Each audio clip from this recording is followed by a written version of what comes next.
Hey everyone, welcome to Midlife Matters. I'm Marie, and each week I'm joined by my friends Julie and Mindy to talk about all the topics keeping women in the middle years up at night. Today I'm interviewing the three oldest Midlife Matters daughters. Mindy, Julie, and I each have firstborn daughters, and they're all here to answer questions from the perspective of their stage of life. Find out what they do and don't love, what they wish people knew about them, and where they see themselves in 5 years. This is a chance to walk back in time and remember what it's like to be in college, a newlywed, and pregnant for the first time. Just not all at once. Let's get started.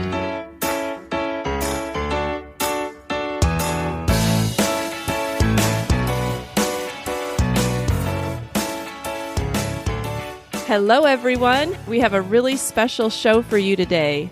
Mindy, Julie, and I all have daughters, and each one of them is 4 years apart in age. Mindy's daughter, Abby Ray, is 19. My daughter, Abigail, is 23, and Julie's daughter, Molly, is 27. We thought it would be fun to have all the daughters on Midlife Matters. So we came up with some questions that we want each of them to answer from the perspective of the stage of life they're in right now. We thought that having 6 people on the podcast talking at once might be a lot, so I'm here to facilitate this episode, but Mindy and Julie are here in spirit. So welcome to Midlife Matters, Abby, Ray, Abigail, and Molly. Hi, thanks. Hi, hello. So excited to see you. Good to see you guys. Good to see you. So these girls are a little nervous. I mean, I was telling my daughter, Abigail, before we got on, I just would have thought that with the amount that, I don't know if all of you guys are technically in the millennial generation, but with the amount that millennials put themselves on social media and YouTube and all that, I would have thought doing a podcast with your mom would be no big deal. No, that's not true. Very nervous here. All right. Your words are recorded forever, you know. I Yeah. know. You got to make sure you say the right things. Yes. All right, so we are going to get started, and hopefully that will help to loosen things up a little bit. So Molly, do you want to start out telling us a little bit about yourself and giving us a picture of the stage of life you're in right now? Sure. My mom is Julie, and right now I live in West Texas, and I've lived here for about 3 years. I'm the oldest of 3, and I have 2 brothers. My husband's name is Colin, and we've been married for almost 4 years. Next week is our anniversary. That seems like such a long time, Molly. I can remember being at your wedding. I know. It feels like it was a long time ago just because we feel like we know each other so well. But 4 years is also such a short time compared to when you see people who are married for, 20 or 30 or 40 years. I work at Texas Tech University. I work in the Professional Development Center. We support faculty and we help them to promote teaching excellence. So we have workshops constantly for faculty. We have different programs that have year-long cohorts. We just do a ton of different things. We have conferences. So I kind of help with the behind the scenes for a lot of that. That sounds real interesting. Yeah, it's really fun now that I've been in it for a little over a year. And I'm also pregnant for the first time. Yay! And so, I am 21 weeks today. Congratulations. So, I'm really excited about that. And anyone that listens to this podcast knows that your mom is super excited about that too. Yes, she's very excited. Understandably. Yes. Well, that's wonderful. So you are at a really exciting stage of life. I kind of feel like I'm still in the newlywed phase a little bit, but I think since I found out that I am pregnant, it's like, oh, wow, things are changing fast. Right. Well, and also this spring, you took a new step, which kind of makes you feel more grounded in that you bought your first home. Yes, we did buy our first home. We closed at the end of March. We had just been renting for a long time and started looking to buy, and it's a very overwhelming process. But it's really exciting just to have a space that we know we can do whatever we want with it. Like we can start projects. If we don't like something, we don't have to live with it for forever. We can make our yard the way we want it. So that's been really fun to do. And you also share your home with 3 adorable fur babies. Yes, my children. So tell us a little bit about them. We realized that we've gotten an animal each year of our marriage. Oh, wow. And so we were like, this cannot continue. You'll be in that movie, We Bought a Zoo. Pretty much. Yeah, so we got a cat when we first got married, and her name's Fern. She's really bossy. And then we got a dog when we moved to Texas. He's a big Great Pyrenees. He's a huge fluffy dog. Beautiful. And then last year, right around our anniversary, we rescued a little kitten that we found. And so his name is Moby, and they'll have their own personalities, and they're really weird, but we like them. Yes, they add a lot of fun. I can tell just from watching your Insta stories that they kind of have run of the house, and they're going to be in for a big surprise when that new baby comes. Yes. They're going to be like, another animal? Are you serious? Right. All right. Well, thank you, Molly. I think that everyone listening can kind of relate to that stage of your life where you're newly married, you're looking forward to your first child. It's such an exciting time. Mm-hmm. Abigail, you also are in an exciting time, newlywed. Why don't you tell us a little bit about yourself? Okay, I'm Abigail. I'm Marie's daughter, and I'm the oldest of 5, 2 boys and 2 other girls. I'm 23, and I'm a full-time photographer of couples and weddings, and I live in Murfreesboro, which is right outside of Nashville, with my husband, Nick, and he's a geologist, and we've been married for 1.5 years. All right. Yes, and you guys just recently moved into a new apartment. So we are excited because it's a house instead of an apartment, which is all we've lived in before, so we listened to the gardening episode together, so we'll probably have a garden soon. And my husband has a grill, so he's grilling chicken right now. And we get more freedom than what we've had in the apartment, so that'll be more fun. Yes, definitely. All right, Abby Ray, you are the last one to tell us what your stage of life is like. Yes, so my name is Abby Ray, and I am Mindy's daughter. I am 19 and currently attend the University of Tennessee in Chattanooga. I'm applying to nursing school in the fall. I am not married. I am not dating anybody. All right. Marie, you told me to say I'm single and ready to mingle. For sure. And my mom and I had a lot of fun trying to come up with cute things to say about that. But all that to say, I am in college and really just devoted to nursing right now. So you are in college studying to be a nurse, and you are home for the summer in a new state. Yes, I am. And it is very, very different. I don't know anybody up here. So I'm trying to start volunteering at certain hospitals and certain clinics. And I'm actually taking a summer class in hopes of meeting some people my own age. Yes. All right. So for anyone this is their first time listening to Midlife Matters, Abby Ray and her family lived in Tennessee for many years, and just last August, they moved to Pennsylvania. But Abby had already started UT Chattanooga, and so she finished out and is going to continue her college education in Tennessee, but now she's spending her first summer in Pennsylvania, so everything is new to her. Yes, very, very new. Well, hopefully you'll have a great experience and start to feel at home pretty quickly. Yes. Going to workout classes with my mom at the Y has been a big, big help. Oh, awesome. So Abby Ray, let's start out with our first question, which was, what is the biggest challenge of this stage of life? And all 3 of the girls, I'm going to call them girls just because I've known them since they were little. What is the biggest challenge in your life at this stage? The first and foremost, most obvious challenge is school. School is really hard. And as much as I do love learning, there are tests and there are professors and there are things that are just really hard to accomplish.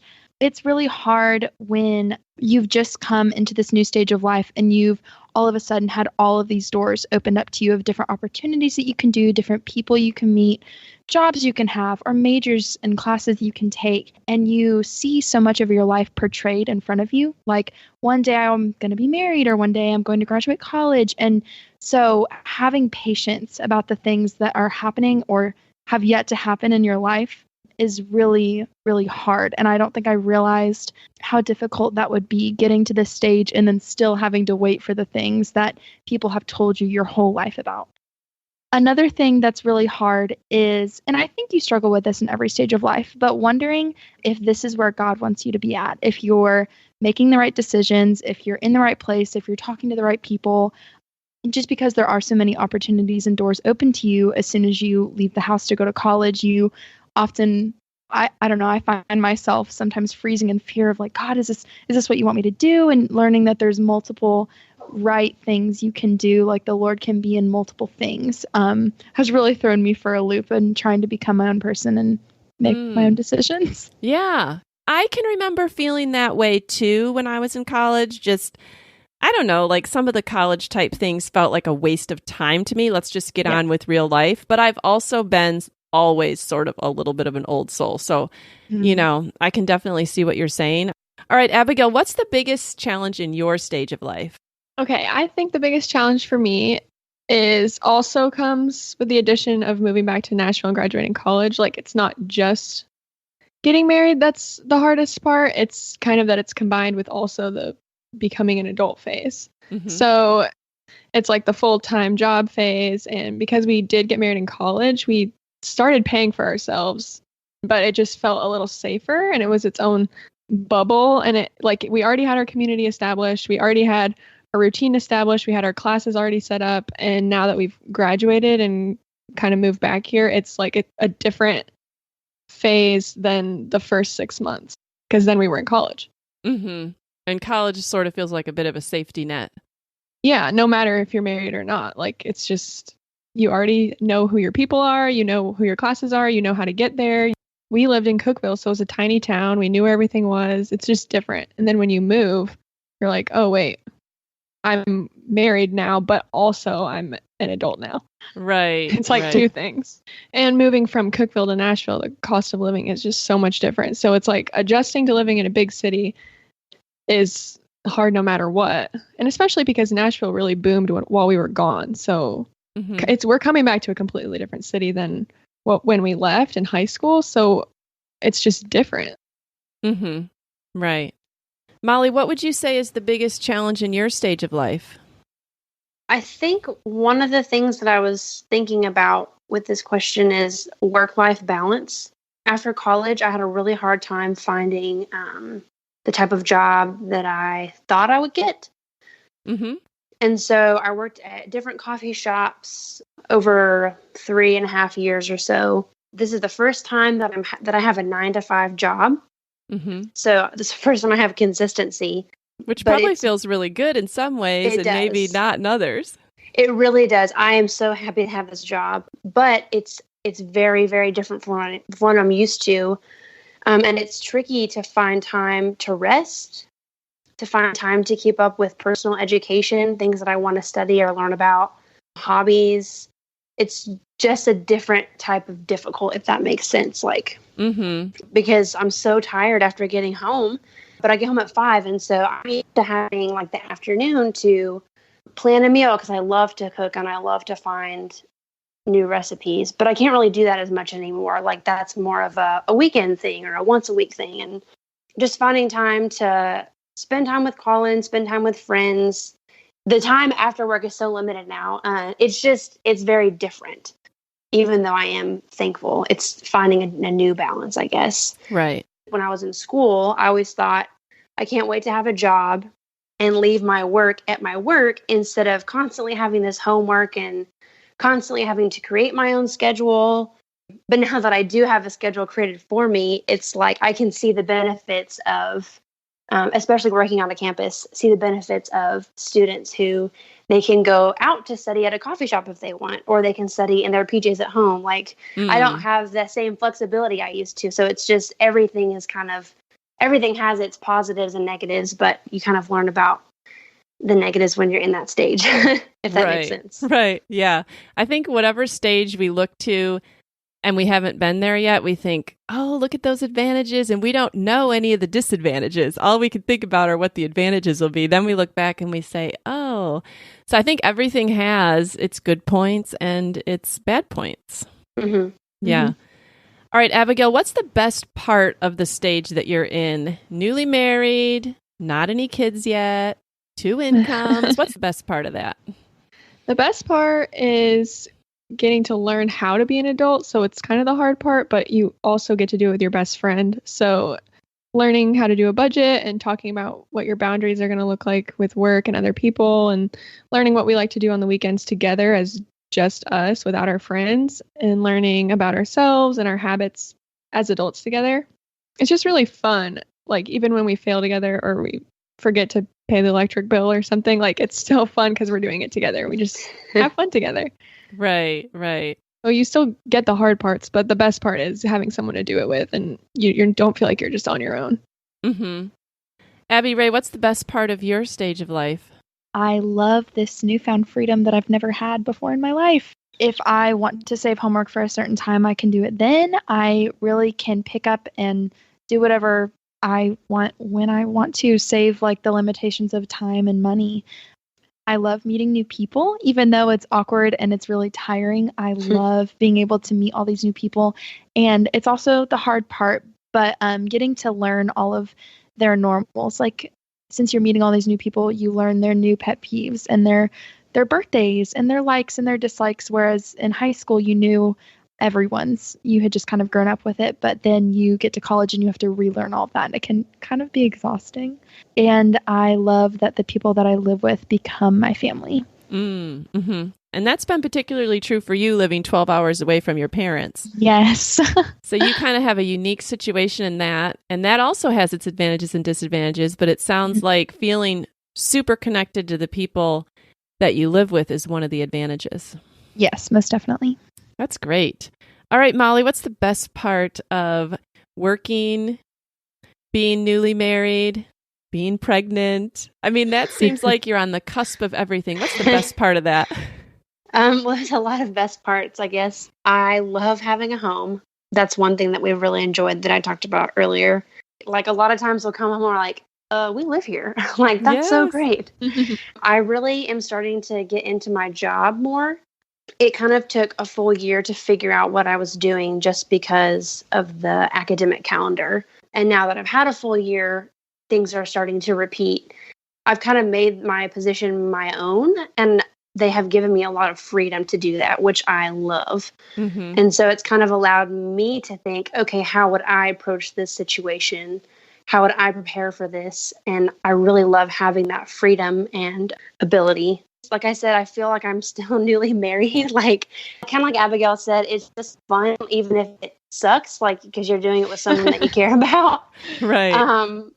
And it feels like we have so much time, even though we're at work all day. It's like, oh, let's go get shaved ice at 9:00 at night, or let's like go on a spontaneous grocery store date. Mm-hmm. Yeah. But we're kind of shifting into that, getting really, really excited to have a kid. Now that we have a house, we have a room for the nursery. So we're kind of starting to think about how to set that up. Mm-hmm. I don't know. I don't know what I need. I guess I need a crib. I'm not sure. Probably a crib's a good place to start.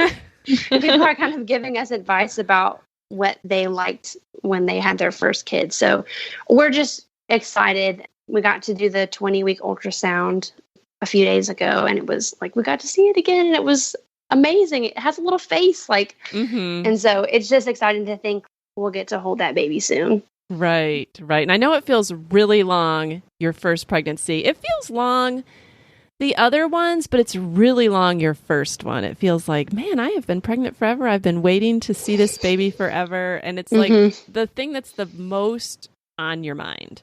Mm-hmm. Especially the first trimester when you feel horrible, but you're still trying to decide when to tell people. It's like, this is never going to end. Yeah. Molly, what do you think has caught you by surprise in your stage of life? What kinds of things were you unprepared for and they may have caught you off guard? Something that Colin and I have talked about a lot, and we both have a similar experience, is making friends after college.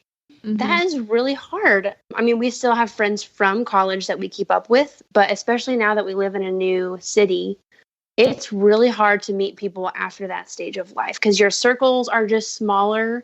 And kind of like Abby Ray said, in college, you have so many doors opening up to you and you have so many new people coming in and out of your life. And that is such a fun stage. But after that, it's really hard to connect because people kind of have their own bubbles, like with their own families, and that's their just own been jobs, like different job schedules. Yes. And so like we've met really great people. It's just hard to make that closer friend connection in this stage, I guess. And then there's also I guess with buying a home, there's the paperwork side of life. Yeah.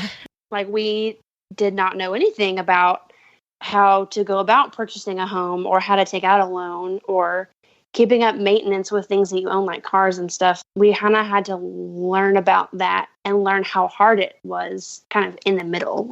It's just kind of unexpected because you see people posting, oh, about a house. Like, well, it's not that easy. Right. Yeah. I can see how that would be something that you are a little caught off guard by. Abigail, what has caught you by surprise in your stage of life? I think how easy it is, and that sounds kind of bad, but I think when you're about to get married, I mean, I think it comes from a good place, but people are like, oh, marriage is so hard. Like, that's the thing people would say so much. Marriage is so hard, but it's so worth it. So you kind of think like, oh, I'm really in for it. And I think it does take getting used to living with someone else that's a boy. But I mean, that just hasn't been our experience. I mean, it's been pretty easy, and I guess we're both just like laid back and chill. But I think living with other people prepares you really well. Living with your siblings and sharing a bathroom, or I had 3 girl roommates, and you just learn how to do like healthy conflict and let stuff go. But yeah, I think how easy it is, because I think people tried to over prepare us by saying how hard it was going to be, and it really wasn't. It kind of like made my expectations really low, but it's going fine. Well, that's good. I mean, that's great. It's always good to be caught off guard by how something's better than you thought it would be. Yeah. I think people they wanted to be realistic about it, so they just tell you all their dirty laundry, and you're like, oh, well, I better be prepared for that. But that's not really true for everyone, I don't think. Good. Yeah. I mean, you haven't showed up at our house in the middle of the night saying, I'm coming to live with you, forget Nick. So I think it's been a success. Abby Ray, what has caught you by surprise? I think that I have so much time, yet I am exhausted by the end of the day. And I realize, and I look back over the day and I'm like, I did so much today. Time, you have so much of it, but it runs out so quickly. And I half the time don't even know where it went, but I knew that I was doing something that had to be done. And stuff's expensive. Yeah. Like things cost money. I expected it, like I knew, but it's kind of, college is something that people try to prepare you for. And then you get there and it's like, this is nothing like anyone could have prepared me for. And so I have like some of my friends coming in to Chattanooga in the fall, and they're like, so what do I need to know? And I'm like, I don't even know what to tell you. Like, this is unlike anything I have ever done in my life. And so I think this whole stage caught me by surprise. I think I had so many thoughts of what was going to be going on, and none of those things have happened, but there have been so many things that have happened that I wasn't ready for. So just the whole thing, I feel like, was a whirlwind, but it's been amazing. Oh, that's so great. Yes. I think for sure you can know that you're going to have to start, particularly in financial areas, you're going to know you're going to have to start doing them. But you are caught off guard the first time you have to write those checks. I can remember when the first time I ever had to pay for a brake job on my car, I thought surely the guy must be lying. It can't possibly cost $230 just to get brakes. But yes, I mean, it's hard to pay for things. Yes, especially I have a job, and so I'm paying for it with the money that I earned at the job, and that's supposed to be mine. I shouldn't have to give it to anybody else. I know. All right, let's take a break from the heavy questions and sprinkle in some light ones. I want to know, what are your favorite TV shows at these stages of life? Probably things that I haven't even heard of. Who wants to go first? Well, mine is still The Office. Okay. Yes. Well, I've definitely heard of that, Molly. That's like my go-to. I think I've watched it through so many times. Just I'll watch a random episode here or there, and it's just it's so much funnier every time I go back. Okay. Yes. All right, Abigail, what's your favorite TV show right now? Definitely anything nonfiction. So documentaries of any kind, doesn't matter how dumb or unrealistic. Anything true crime, Dr. Phil, anything Dr. like that. Phil. Anything dramatic and true. Yes. Abigail once texted me and said, I just watched a really scary documentary on root canals. I think Dad's had one, and they said all the things that you can get from root canals. I don't care how unrealistic it is. I love to watch it. Anything dramatic and true. Okay. Or borderline true. Right. Abby Ray, what's your favorite TV shows? Probably Friends. I feel like Okay. that's a typical answer, but I started at my junior year and I just now got to season 10. Oh, wow. You take a long time to watch shows. I do. I'm really bad. I started Grey's Anatomy probably when I started college. I'm on season 2 now. Oh, my goodness. Oh my god. So that's just about how my life goes with watching TV shows. But those two are probably the two that I would go to if I were to watch a TV show. All right. What are the favorite hobbies of your stages of life? Going to thrift stores and finding furniture that I can paint or make look not as ugly. That is a really cool hobby, Molly, and I could definitely get behind that. Our house is bigger than we're used to. It's like, well, I want to have fun furniture, but I cannot afford furniture. Mm-hmm. Right. And I also kind of like things to be a little more eclectic and mismatched. So I love going to thrift stores and finding interesting furniture pieces. That's awesome. Do you also make use of like Craigslist or Facebook Marketplace? Yes, all of those. We found some pretty good stuff that we still have on all of those places. So That's great. I have a lot of things that I like to do. My dorm, my freshman year, had this 7th floor lobby, and it is just iconic. It's a room, and then 3 of the walls are completely windows, and it's on the 7th floor, and it's like the highest point on campus. And there's this huge TV, so we would have movie nights with my whole friend group up there. That's something I loved to do when I was at college. But now, especially that I'm home and I have a lot of time, I journal, and I journal a lot. Okay. Well, maybe you'll end up being like nurse/writer. That would be cool if I were brave enough to publish what I wrote. Yes. All right. We'll have one more favorite before we get back to the more serious questions. All right. I know everyone's going to have an answer for this. Abigail, you start us off. What are your favorite foods? Okay, my foods are anything at Aldi. I recently discovered Aldi. And I don't know what I've been doing all my life, but I've never been to Aldi until recently. And I cut our grocery bill by $100 a month. Woo. So basically anything that cuts $100 off my grocery bill is worth eating to me. So anything I find there, cheaper the better. Molly, you were echoing pretty hard there. Are you also an Aldi fan? Well, we don't have Aldi here, so Oh, I'm you really don't? sad. No. Do you have something similar? So we have one grocery chain that is kind of like Kroger Publix prices, Okay. and I actually really hate going there. And then there is the Sprouts. I don't know if you guys have Sprouts. Yeah, we do have Sprouts. And that's a lot cheaper, actually, just the way that I shop. But as far as food goes, I love shaved ice. Like, I love shaved ice. So, yes, it's a food. Do you own your own shaved ice machine? No, I don't want to make it. I Okay. don't want to make it. I made it at summer camp working, and I never want to make it again. Okay. But I also love to find new vegan foods. I've been eating vegan for like a year and a half. And so anytime that I can find something that's vegan, that's tasty, I'm like, yes, I love this. Okay. Yes. Those are great things. Abby Ray, do you have anything that you absolutely adore for food? I love fruit. Fresh fruit, any fresh vegetables. Yes. I just love it in any way, shape, or form. I don't like it cooked, but I like it fresh. Okay. All right. What is your favorite way for downtime, girls? So for downtime, I love to read. I'm trying out yoga. When I found out I was pregnant and was feeling sick, it kind of put me on hold for a while. But I like yoga. I really like having tea time. Tea time. That sounds What's so that? fun, Molly. Do you have So- it with just yourself or with other people? Just myself, because I think tea time technically is like between 2 and 4 in the afternoon. So like I have a little tray at work, and I have a little teacup and saucer and a mini pot, and I have loose leaf. And so I make myself a tray of tea every day. Okay, you are so Julie King's daughter. Yeah, you are. Yeah, you are. Mom and I have both adopted it, and it's probably both of our favorite things. Yeah, we love it. That is awesome. That is awesome. I love it. All right, Abby Ray, what do you do for downtime?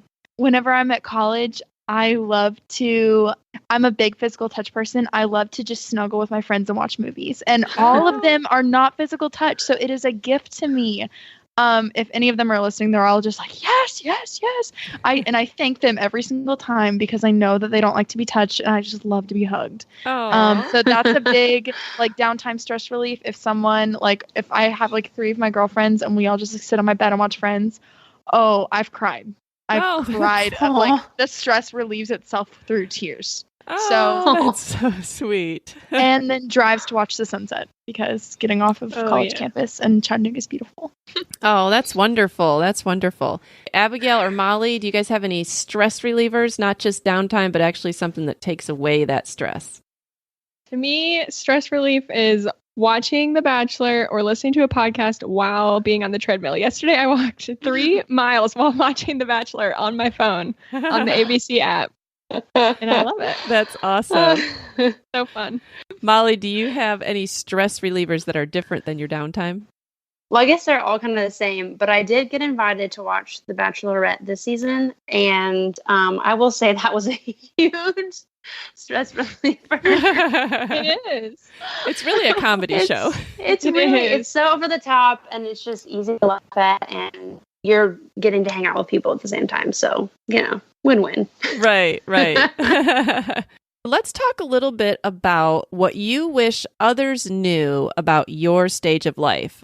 What do people assume, and you really wish that they knew? Well, it's not really like that. Abby Ray, do you want to go first? Sure. Everyone, especially that's older than me, assumes that I'm a crazy college girl and I just go crazy and I never sleep and I am really spontaneous, which I'm really the opposite of spontaneous. And they assume that I party all the time and I'm like a loose person and that I don't commit to things, which is all untrue. And I feel like, at least for me and for my friends, like that's just not how we roll. And I feel like sometimes I meet someone and I tell them, oh yeah, I attend this university, and they ask me, oh, so you're doing this or you're doing that. And I'm like, no, I intern at my church and I have a job and I, get hours of sleep at night. And they kind of look at me like I'm coming from like outer space or something. It's just so weird to them that I would try to have my life together, in air quotes, at the age of 19.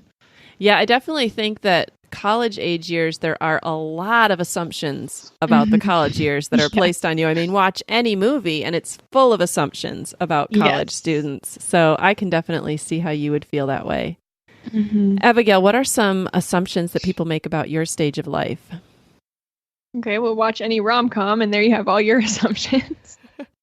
So I think the big one, well, I'm only 23, so everyone else around me is basically single or has a boyfriend. So I think the big one is that people just assume you want to be left alone with your husband in your house all the time because you have no life except him and your life is perfect now and you have no need for them or any friends. And just because you're married, you just want to sit around with your person and you don't want to be invited to anything anymore and you're just lame now. But that's not true. And I still want to be invited to stuff, and I can stay up late and still go on trips and be invited to girls' night, or that you won't understand their problems anymore. And I think that one makes you feel worse because you feel like you're irrelevant, but you still want community and you still want to be involved. And Nick and I each go to our own small group and then we go to one together. So I just love my all girls small group and I just need that. And I don't know, I feel like you just still need community so much, even when you're married. It's not just like your whole world is this person and you can never leave your house again. Right. I think that's what people think. I can definitely see that. I think that's sometimes how we go into marriage too. We think, well, I'm not going to need anyone else because I'm marrying my best friend. Yeah. And at that point in your relationship, you probably do exclude other things in favor of spending time with that person. But then once you're married, if you realize, hey, there's room in my life for a lot of people and I still want to be involved in things. And yeah, it's probably hard to make people realize that. Molly, what is something that you think people assume about you and you wish you could say, that's not true? Well, I love that Abigail talked about that you want to be in your own bubble and you don't want to leave your house or be with anyone but your husband, because I feel the same way.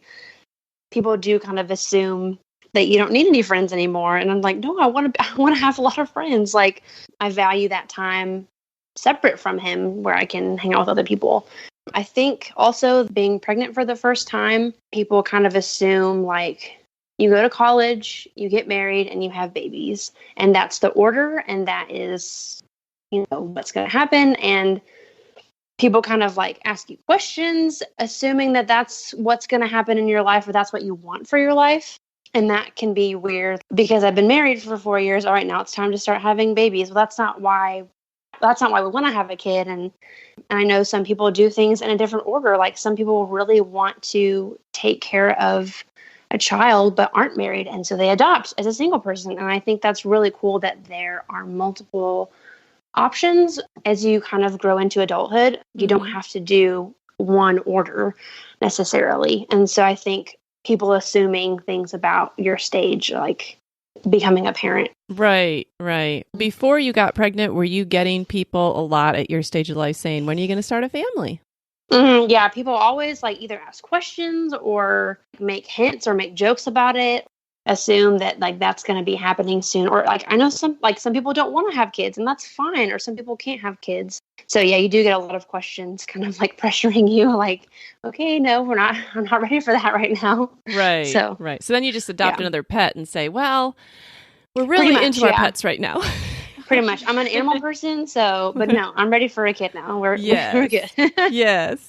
All right. Where do you guys see or hope your life is like in 5 years? And that can probably feel like an eternity, especially at 19. It's probably a little easier for Molly.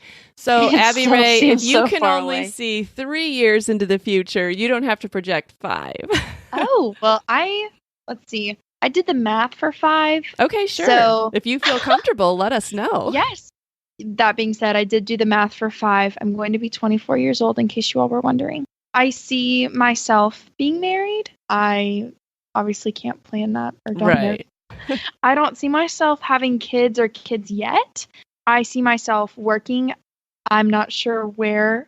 I know I'll be a nurse. I know I'll have a nursing degree. I don't know where I'll be. I'm really open to traveling, even if that means traveling overseas, living overseas, doing mission work, if I'm not married or even if I am. I think in 5 years, I'll be deciding whether I'm going to go back to school to become a nurse practitioner or if I'm going to have kids or in what order, or maybe not go back to school or any one of those variations. That sounds like the world is your oyster.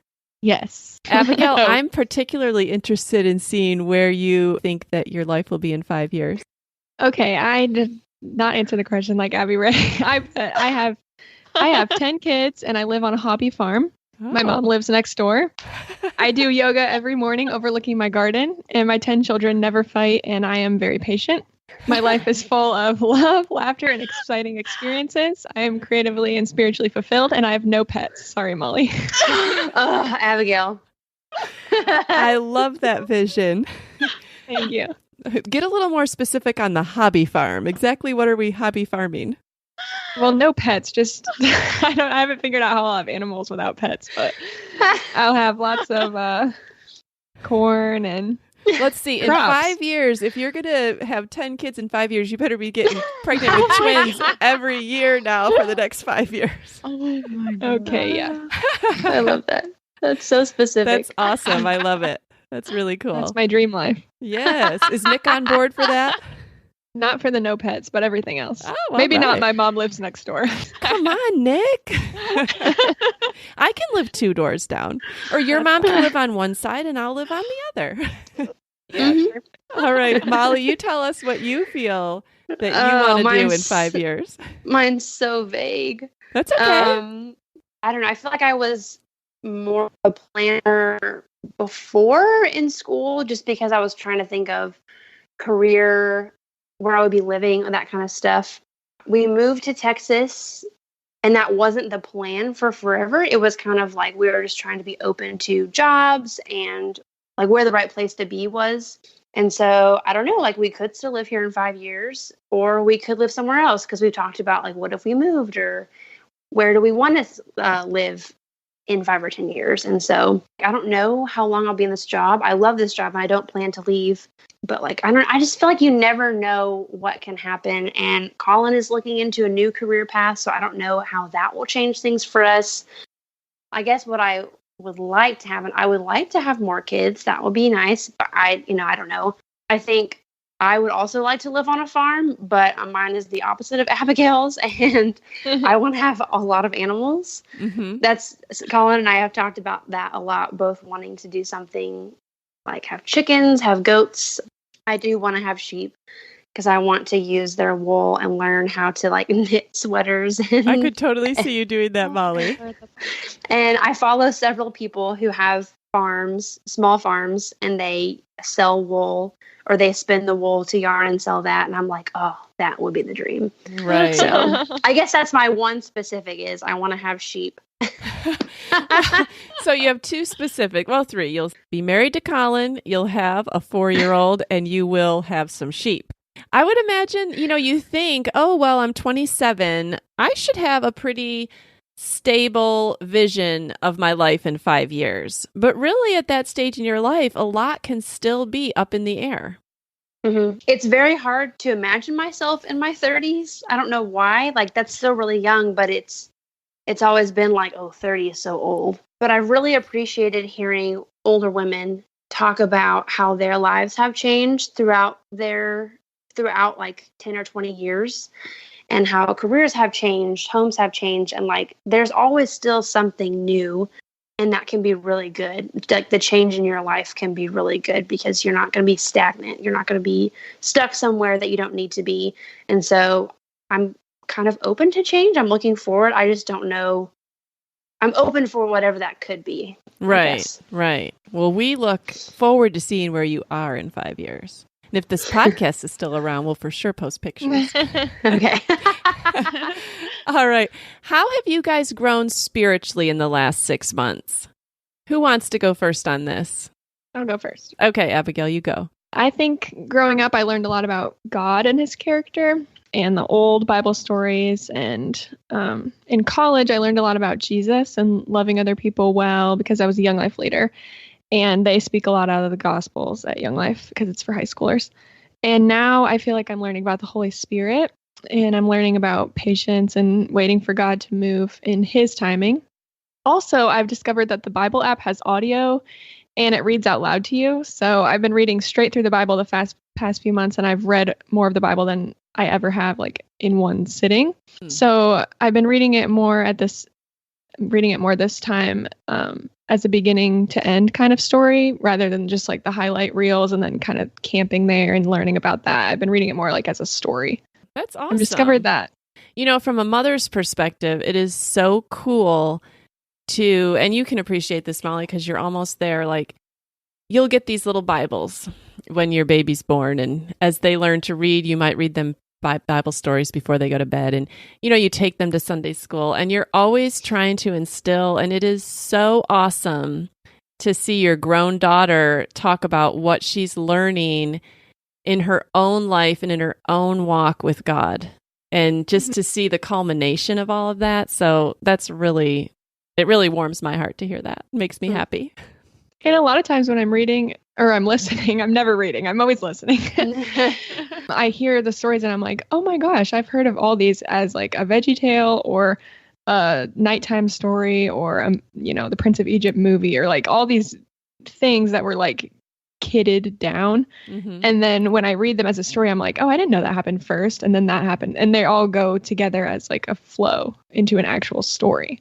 Right. So that's been interesting to listen to because I'm like, I've heard all of these stories, but I've never heard them one after the other. Mm-hmm. That's wonderful.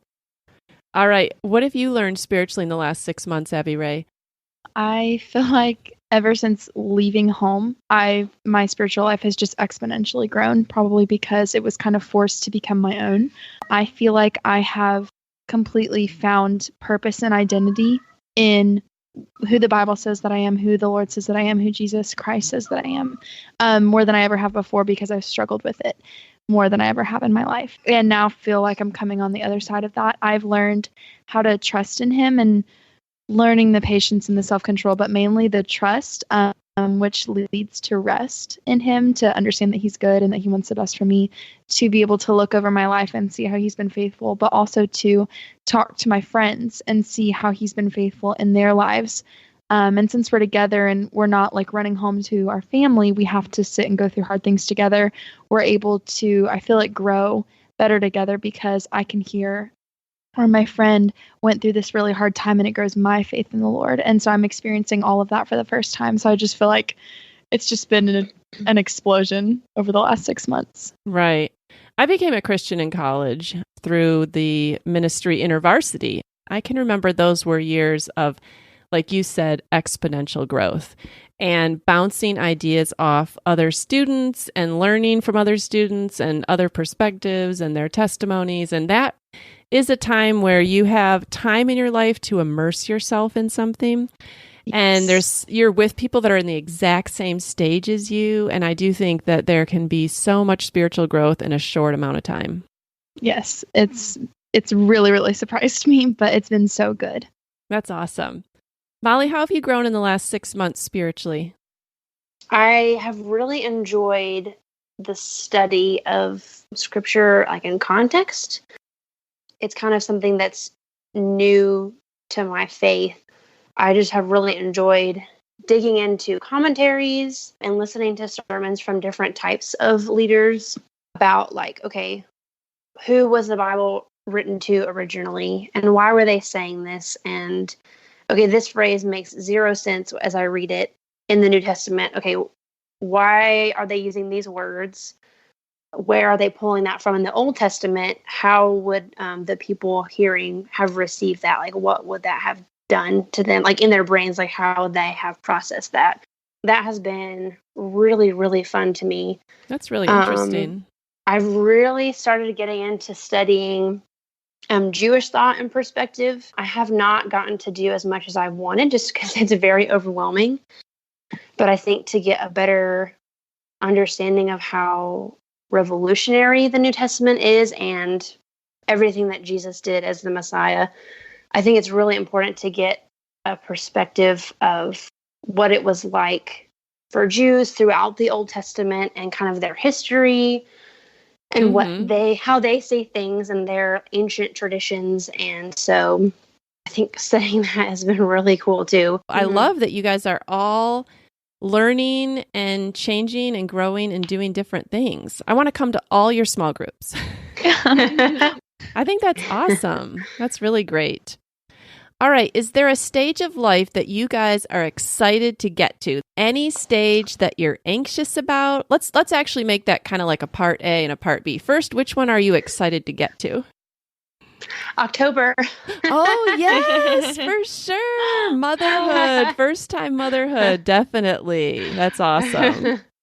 Abigail, what are you excited to get to? Okay, well, I said that as a 7 on the Enneagram, I always am looking forward to new things. And this is like my kryptonite question. Like, I'm just like, oh no, I can't go there because I'm just excited for everything. And just everything's like a new wonderful adventure. So right now I'm just trying to learn how to be in the stage that I'm in. I mean, I am excited for, to have kids and to have my hobby farm, of course, but right. I am really trying to just enjoy where I am. And like, I love my job and the traveling I get to do. And I love our friends and our church. And it's just, if I know that if I go down the rabbit hole of like going to new exciting things, I'll never come out and enjoy what I'm doing. So I try to enjoy what I'm doing now. Okay. That's true. That's great. You don't think about the different personalities. Some people that really might be a trap to start thinking that way. It is. I'm always looking forward to new things. I mean, I can't wait to have kids. I can't wait to retire. I can't wait to our whole life. To retire. I can't wait. There's so many cute retirement communities, Molly. Have you looked at them? No. Abby, what are you looking forward? What are you excited to get to?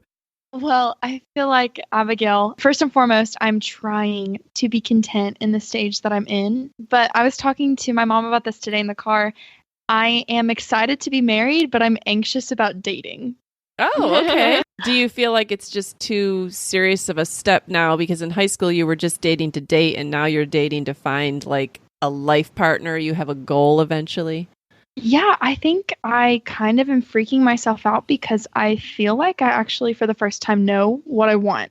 I think it would freak me out if I found it or have found it or like all of those things. And just the fact of like, okay, I know where I want to end up. Like that doesn't scare me, but the how I get there scares me more than anything. And like kind of if I were to meet him or how I meet him and all, like I freak out. And of course, I'm a big planner. And so all these things are in my head and all these plans are just jumbled around. So I'm anxious about that. But I feel like once I get to the point of getting married, I'm not going to be anxious or as anxious. Yeah. I mean, I hope not. I'm excited. I mean, I'm sure dating's fun. Like dating serious, but that scares me so bad. Right. Well, there's a healthy fear because dating is serious. You know, you could start a relationship with somebody that ends up not being the direction, or maybe you're both going in the same direction. So there are a lot of things to think about. Yeah. Save myself but heartbreak a little bit. All right. So you're excited about marriage, anxious about dating. Abigail, you said you can't even really talk about a stage of life that you're excited to get to, but what can you, as an Enneagram 7, can you talk about any stage that you're anxious about? That's just as scary. Okay. I'm anxious. I'm simultaneously anxious and excited to have kids. Okay. Yes. I don't know why. I mean, you have such wonderful siblings. They've given you such a beautiful picture of harmony. Oh my gosh. And the never-ending joy of family life. Yeah. Well, I do love being from a big family. I'm sure, Abby, you feel the same way. Like I feel like everyone who is from a big family wants a big family. Like I've never met anyone who has a ton of siblings and it's super fun and not dysfunctional that is like, no, I'd rather just have, one kid and call it a day. Yeah. Like everyone who has a big family to me wants a big family in my life. Right. So I can't wait to have like a ton of kids, 10. You said 10. All right, Molly, what are you anxious about? I also am scared of having kids. Not in the same way as I used to be. Now it's more prepared, like, okay, I need to learn to be responsible for a human. But I think I'm a little anxious about having a kid growing up, just because something that was a fear before I felt like I was ready was just like how the world is so messed up and there's so many horrible people and bad things that happen. And it's scary to think like I'm creating a new life to come into this. And so I think I'm just a little bit anxious about having to explain why the world is a good place, but also a dangerous place. And I think that's just a little scary to me, having to explain those hard things. But also I think it could be a good thing because you can prepare a kid well for the hard things. And so it's just kind of a heavy responsibility, I guess, that I'm already thinking through. And I know that like growing up is a long way away. They'll just be a baby for a while, but that's going to happen. It will grow up. So Yeah, for sure. And I think that before you have kids, you notice things about the world, but now you're going to have to explain them and maybe apologize for them or worry about how they'll impact your kid. It's way more scary for you to think about your kid living in the world than it is for you to think about yourself living in the world. Yeah, for sure. And I've already started thinking through like certain conversations. Okay, how would I explain this? If they ask me this question, what would my response be? Which I don't know. That's just kind of how my brain works. But it's a lot. It is. Yeah. Well, I have enjoyed our conversation so much. I mean, you guys amaze me, and I love all your stages of life are awesome and have so many possibilities in front of you. And I've known all of you since you were little, and it's just so cool to see what wonderful, godly young women you've grown up to be. And I'm just so excited to see where you guys end up. Thanks for having us on. Sure. Yes, and listeners, we're going to put up whatever pictures we can think of from this episode. If you're interested, we're definitely going to show you what the girls look like. And we may show you some of their living arrangements, maybe their pets, their husbands. Mostly pets. Yes, you've learned a lot about them, and now it's time to actually see them. But we hope this was fun for you, just to remember. It's kind of a walk back in time if you are at midlife, just to remember what was it like to be in college or newly married or expecting my first child. And really, a lot of the emotions and the feelings are the same. It's just different locations and like more modern technology. So thank you so much. We really appreciated it. Friends, we're so glad you joined us today. If you enjoy Midlife Matters, we hope you'll tell a friend. Show them how to find us on their phone and hit the free subscribe button so that they never miss an episode. They can also download and listen to each episode right from our website, midlifematterspodcast.com. We'd love to hear from you. You can find us on Instagram and Facebook at Midlife Matters Podcast. You can also email us at midlifematterspodcast@gmail.com. Thanks so much for listening, and we'll see you back here next Wednesday. Bye.